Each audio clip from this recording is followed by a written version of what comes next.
Le sigle HACCP est un acronyme signifiant Hazard Analysis Critical Control Point. La démarche HACCP est une méthode utilisée dans le domaine de la sécurité des aliments. C'est-à-dire qu'il est utilisé durant la fabrication, le conditionnement, mais aussi dans la restauration. La démarche HACCP peut aussi être appliquée à d'autres domaines tels que l'industrie cosmétique ou pharmaceutique. Cet outil permet de contrôler la qualité des denrées alimentaires ou des produits fabriqués. L'HACCP se concentre sur 3 types de dangers. Premièrement, les dangers biologiques tels que les virus, les bactéries ou les parasites. Deuxièmement, les dangers chimiques, par exemple, les pesticides, les produits résultant du processus de fabrication, les additifs, ou encore les résidus de médicaments. Et enfin, les dangers physiques comme le bois, le verre, les métaux, ou les cheveux. Avant d'appliquer les 7 principes de la méthode HACCP, il convient de poser les bases en commençant par les 4 étapes initiales. La première étape consiste à composer l'équipe HACCP. Le but est de rassembler le personnel de l'entreprise de différents départements, ayant les connaissances et expériences requises, et qui sont impliqués dans la maîtrise de la sécurité sanitaire. Par exemple, du personnel de la qualité, de la production, de la recherche et développement, des achats, du marketing, de la maintenance.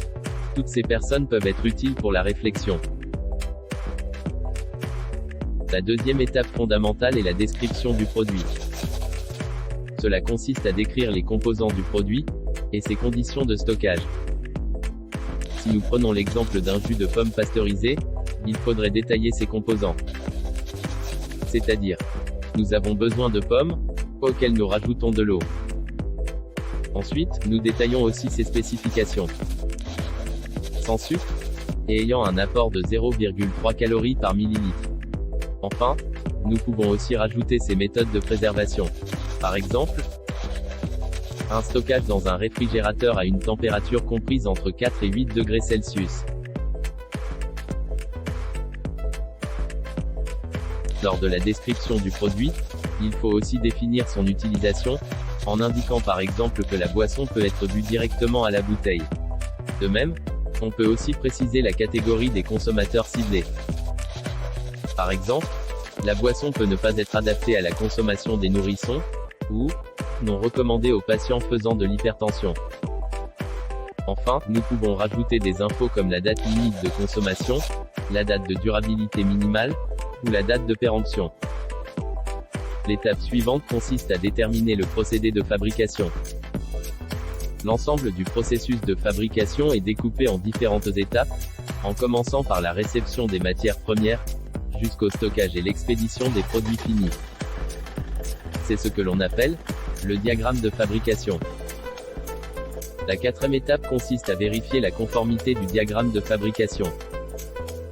Dans cette phase, il faut confronter le diagramme à la réalité du terrain. Il subsiste souvent des écarts entre la théorie et la pratique du personnel. Cette action peut par exemple permettre la mise en évidence de l'absence de nettoyage du plan de travail entre 2 étapes. Toutes les différences constatées lors de cette phase doivent ensuite être intégrées au diagramme de fabrication pour qu'il soit le plus représentatif possible.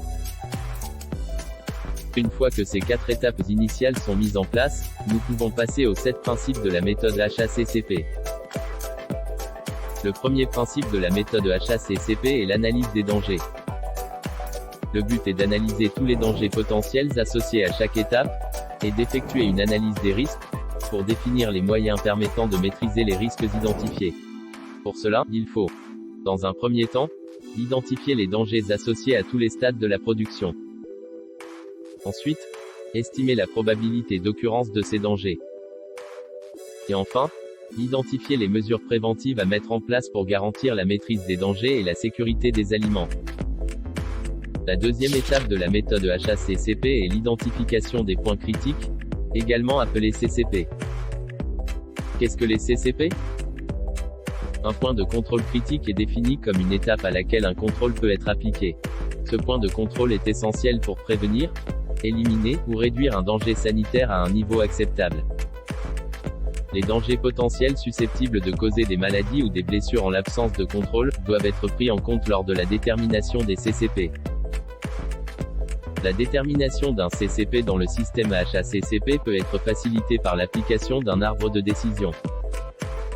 L'arbre de décision consiste en une série systématique de 5 questions, conçues pour estimer objectivement si un CCP est nécessaire pour maîtriser le danger identifié à une étape donnée. La première question que l'on doit se poser est la suivante. Existe-t-il un danger à cette étape? S'il n'y a pas de danger, c'est que ce n'est pas un CCP. S'il y a un danger identifié, nous pouvons passer à la question suivante. Pour les dangers identifiés, existe-t-il des mesures préventives? S'il n'existe pas de mesures préventives, nous devons nous demander si des mesures préventives sont nécessaires pour la sécurité du produit. Si un danger sanitaire a été identifié, et qu'aucune mesure de maîtrise n'existe, le produit ou le traitement doit être modifié à cette étape, ou à une autre, de manière à introduire une mesure de maîtrise. Les mesures de maîtrise peuvent inclure par exemple la maîtrise de la température, l'examen visuel ou l'utilisation d'un détecteur de métaux. En revanche, si le danger n'influe pas sur la sécurité du produit, c'est que ce n'est pas un CCP. Si pour les dangers identifiés, il existe des mesures préventives, nous passons donc à la question suivante.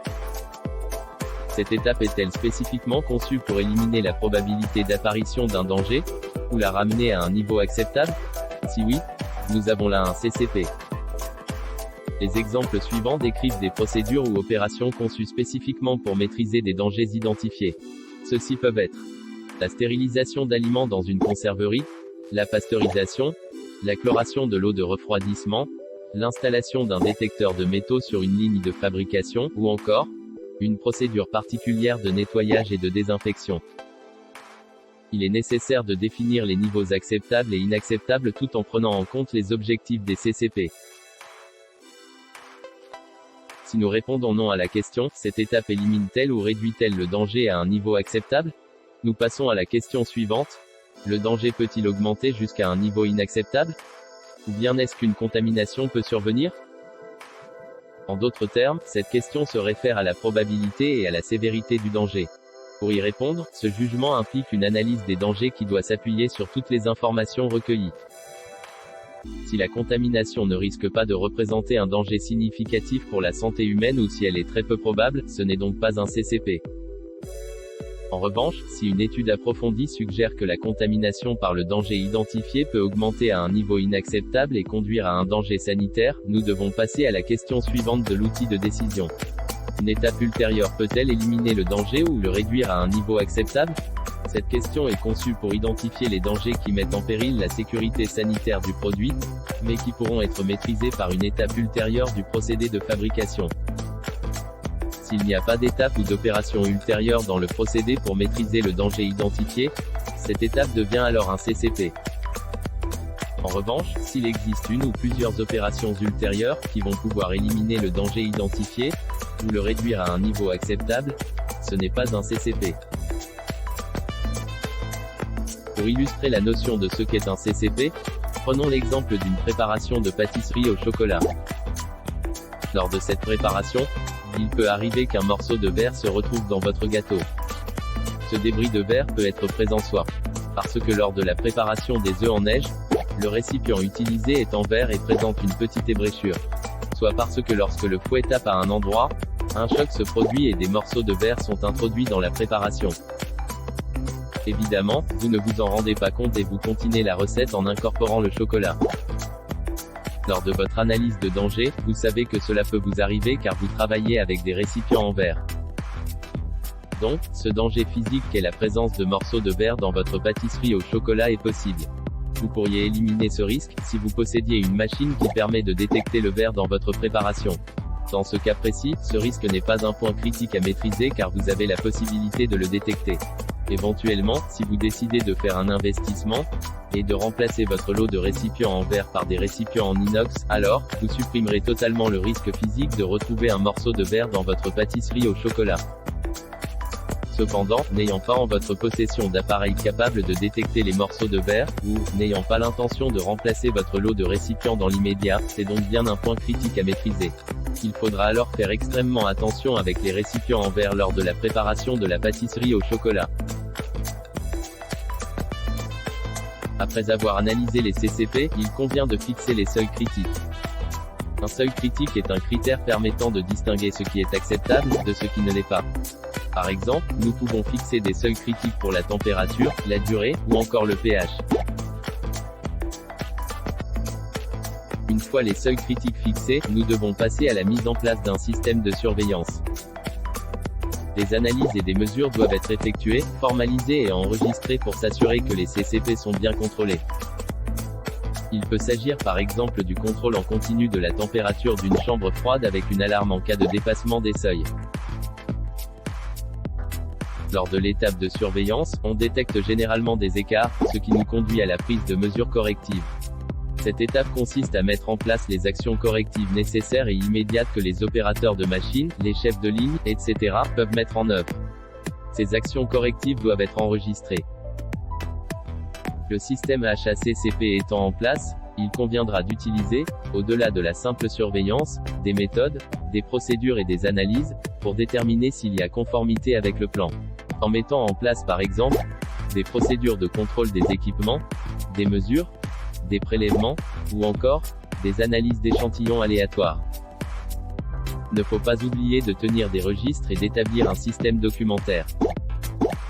Le but étant de prouver que les dispositions prévues par le plan HACCP sont bien valides et respectées. Ce système doit rester simple pour être facilement exploitable par ceux qui l'utilisent. Revoyons ensemble les étapes clés pour mener à bien une démarche HACCP. Dans les étapes initiales, nous avons donc la composition de l'équipe HACCP, la description et l'utilisation du produit, le diagramme de fabrication, et la confrontation du diagramme de fabrication sur le terrain. Ensuite, pour ce qui est des 7 principes, nous avons l'analyse des dangers, la détermination des CCP, la mise en place des seuils critiques, la mise en place d'un système de surveillance, la prise de mesures correctives, la prise de mesures de vérification, la tenue des registres et la mise en place d'un système documentaire.